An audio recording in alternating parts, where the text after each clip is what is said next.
Barnabas Barus. Pertanyaannya, apakah Tuhan itu perfeksionis? Yang kedua, sempurna seperti apa yang diinginkan Allah dalam Matius 5 ayat 48? Apakah ilmu filsafat bertentangan dengan teologi kekristenan? Terima kasih untuk kesempatan. Oke, saya coba baca pendeta Matius 5 ayat 48. Matius 5 ayat 48. Karena itu haruslah kamu sempurna sama seperti Bapamu yang di sorga adalah sempurna. Silakan pendeta. Terima kasih. Apakah Tuhan itu perfeksionis? Ya. Istilah perfeksionis adalah sebuah istilah teknis atau technical term yang merujuk kepada seseorang yang tidak mau menerima sesuatu yang berada di bawah standar. Jadi semua harus betul-betul memenuhi standar. Apakah Tuhan perfeksionis? Saya tidak akan menjawab dengan menggunakan istilah itu, tetapi akan memberikan beberapa ilustrasi dari Alkitab. Dan ini ada kaitannya dengan pertanyaan yang kedua juga, yaitu sempurna seperti apa yang diinginkan oleh Allah, yang tadi dibacakan ayatnya, Matius 5 ayat yang ke-48. Tentu Saudara Barnabas Barus dan kita semua mengingat cerita tentang seorang pemimpin yang masih muda, yang adalah seorang yang kaya. Ia datang kepada Tuhan Yesus, itu ceritanya ada di dalam Matius pasal yang ke-19. Dia tanya, perbuatan baik apa yang harus kuperbuat untuk memperoleh hidup yang kekal? Itu ayat 16. Lalu Yesus katakan singkatnya, jikalau engkau ingin masuk ke dalam hidup, turutilah segala perintah Allah.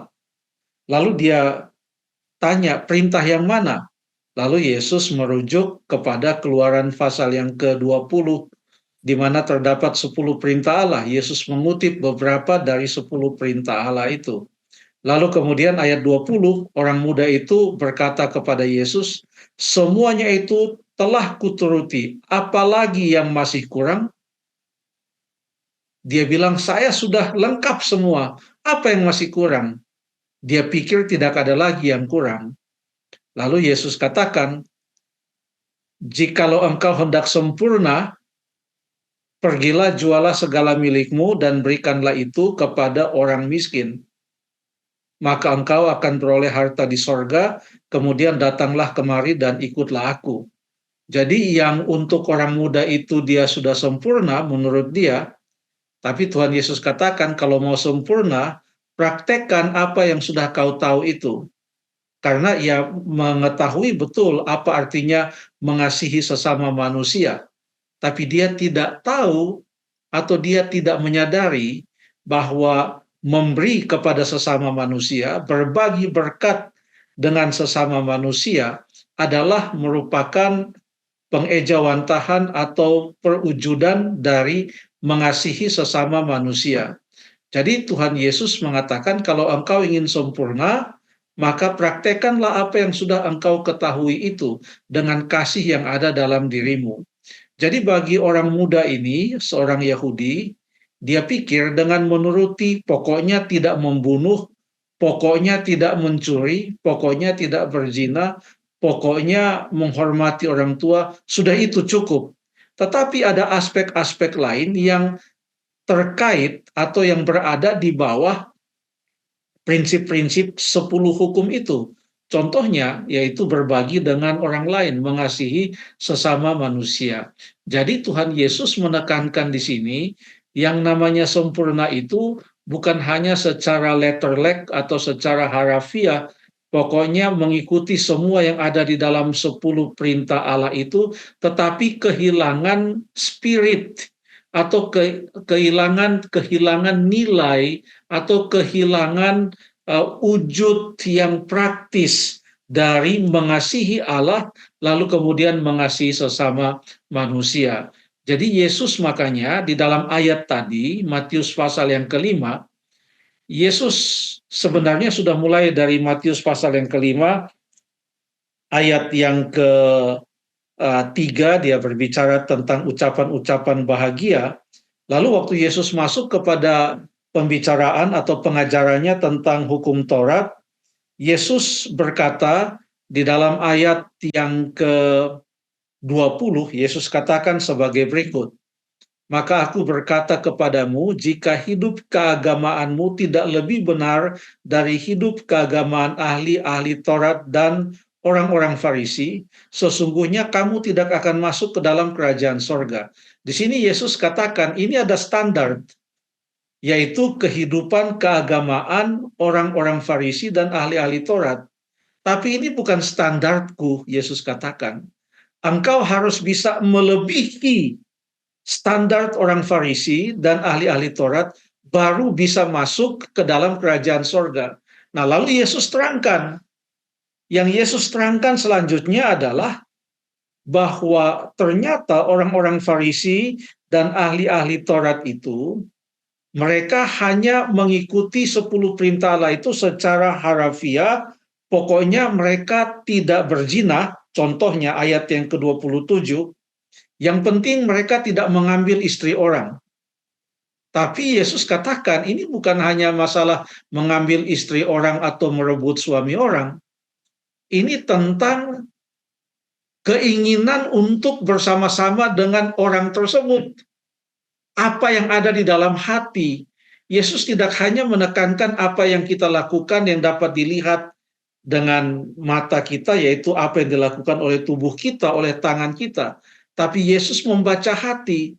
Jadi standar dari Yesus itu bukan hanya apa yang dilakukan atau apa yang diucapkan, tetapi apa yang dipikirkan dan motif-motif yang ada di dalam pikiran manusia. Itu Yesus katakan.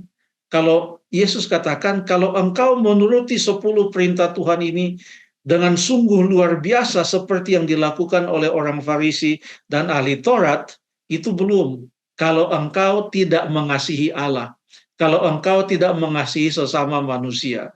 Bayangkan kalau kita baca di dalam Matius pasal yang ke-15, orang-orang Farisi dan ahli Taurat, mereka bisa katakan kepada orang tua mereka, mohon maaf saya tidak bisa membantu kamu, saya tidak bisa berbagi berkat dengan kamu, karena apa yang ingin saya gunakan untuk membantu kamu, sudah saya pakai untuk memberikan persembahan ke rumah ibadat, maka dia sudah bebas dari kewajibannya untuk menolong orang tua. Jadi yang mereka buat adalah mereka mengutak-atik itu 10 perintah Allah, sehingga tanpa mereka melakukan 10 perintah Allah itu yang didorong dengan kasih yang sungguh-sungguh, mereka menyatakan bagi diri mereka sendiri bahwa mereka telah mentaati perintah Allah itu. Kita tidak bisa hidup seperti itu. Yesus mau agar supaya penurutan kita kepada 10 perintah Allah itu didasarkan atas kasih kita kepada Allah dan kasih kita kepada sesama kita manusia. Itulah yang Yesus katakan standar yang lebih tinggi dari standar orang Farisi dan ahli-ahli Taurat. Setelah itu, Yesus katakan dalam ayat yang ke-48, jangan ikut standar orang Farisi dan ahli Taurat. Dalam suatu hal, boleh orang katakan mereka sempurna, tetapi tidak. Kalau mau sempurna, maka sempurna seperti Bapa yang di sorga. Itu yang dikatakan di dalam ayat yang ke-48, Matius 5. Apa yang dimaksudkan dengan sempurna seperti Bapamu yang ada di sorga? Ini Yesus sudah sebenarnya mengucapkan kata Bapamu yang ada di sorga itu sudah beberapa kali. Sebelum ayat yang ke-48, Yesus sudah mulai dari ayat yang ke-43. Kamu telah mendengar firman, kasihilah sesamamu manusia dan bencilah musuhmu. Tetapi aku berkata kepadamu, kasihilah musuhmu dan berdoalah bagi mereka yang menganiaya kamu. Karena dengan demikian kamu menjadi anak-anak Bapamu yang di sorga. Jadi Bapa yang di sorga bukan hanya mengasihi orang yang mengasihi dia, tapi mengasihi orang yang membenci dia sekalipun dia kasihi. Itulah standar dari Bapa yang di sorga. Bukan hanya mau berteman dengan mereka yang memang baik dengan kita, tapi kita tidak berusaha menjangkau mereka yang mungkin juga memusuhi kita. Standar Bapa di sorga lebih dari standar orang-orang Farisi dan ahli-ahli Taurat.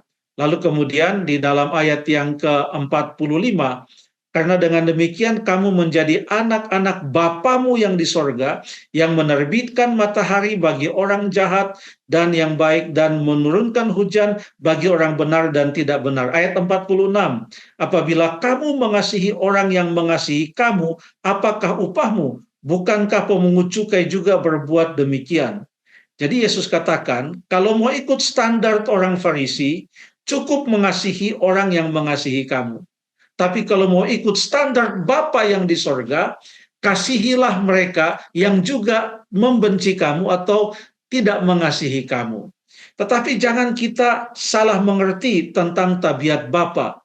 Karena sekalipun ia mengharapkan agar kita sempurna, sekalipun Yesus mengharapkan agar kita sempurna, seperti yang ia jelaskan dalam Matius pasal yang ke-5, yaitu mengasihi dengan hati yang tulus, bukan hanya yang tampil atau yang tampak di luar saja. Mungkin itu lebih tepat untuk menggambarkan kesempurnaan orang Farisi dan ahli Taurat.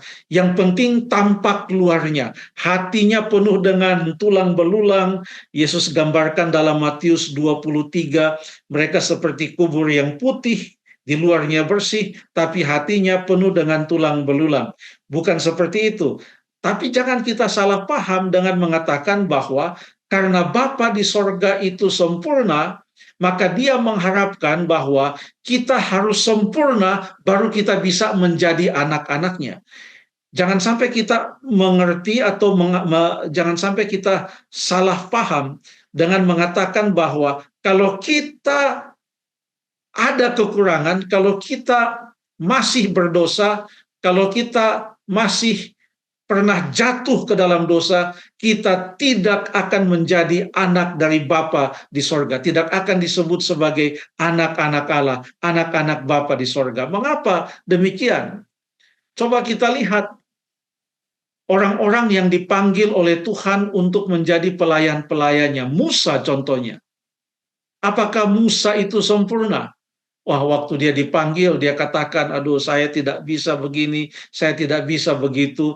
Jadi kesempurnaan yang dimaksudkan adalah penerimaan yang sungguh-sungguh akan kasih Allah, lalu kemudian mengasihi dia dengan sungguh-sungguh, lalu kemudian memohon rahmatnya agar kita boleh hidup setuju dengan kehendaknya. Sekalipun kita masih mempunyai banyak kekurangan.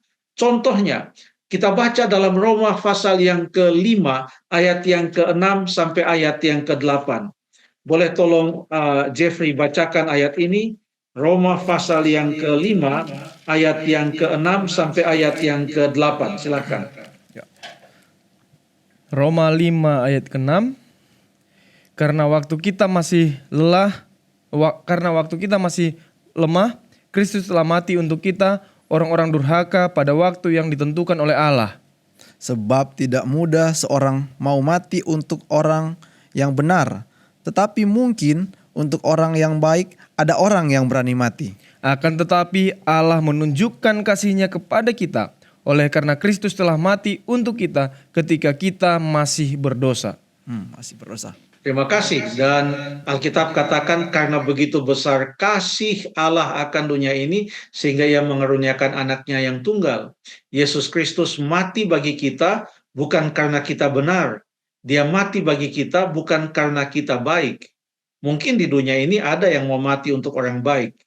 Dan menurut ayat tadi, lebih ada kemungkinan orang mau mati untuk orang baik daripada mati untuk orang benar.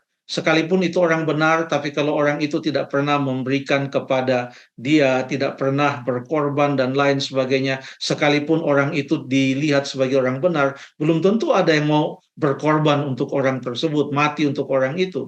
Tapi orang yang baik mungkin ada, kata Alkitab, mungkin. Tetapi Yesus mati bagi kita Bukan pada saat kita orang benar, bukan pada saat kita sempurna, bukan pada saat kita baik, tetapi pada saat kita adalah orang-orang berdosa. Jadi Bapa yang sempurna menyatakan kasihnya yang sempurna itu kepada kita yang tidak sempurna, dan dia mau agar kita yang tidak sempurna ini menyambut kasihnya, agar di dalam dia dengan kasih karunia-Nya ia boleh menolong kita untuk mempunyai hubungan yang serasi dan hubungan yang sempurna dengan dia, dan berjalan terus di dalam jalannya sambil menantikan kedatangan Tuhan Yesus yang kedua kali. Jadi apa kesimpulannya? Kesimpulannya adalah lebih sukar untuk menjadi sempurna seperti orang Yahudi dan orang Farisi dan ahli Taurat. Lebih sukar. Karena kita melakukan itu dengan kuat kuasa kita. Dan Allah menyediakan jalan yang lebih mudah, yaitu menjadi sempurna seperti Bapa di sorga. Tetapi bukan dengan kekuatan dan kesempurnaan kita, bukan dengan kuat kuasa kita dan kemampuan kita, tetapi karena kuasa Tuhan yang menolong kita, sehingga kita boleh mempunyai hubungan yang betul-betul diinginkan oleh Allah, hubungan dengan Allah dalam kehidupan kita setiap hari. Terima kasih.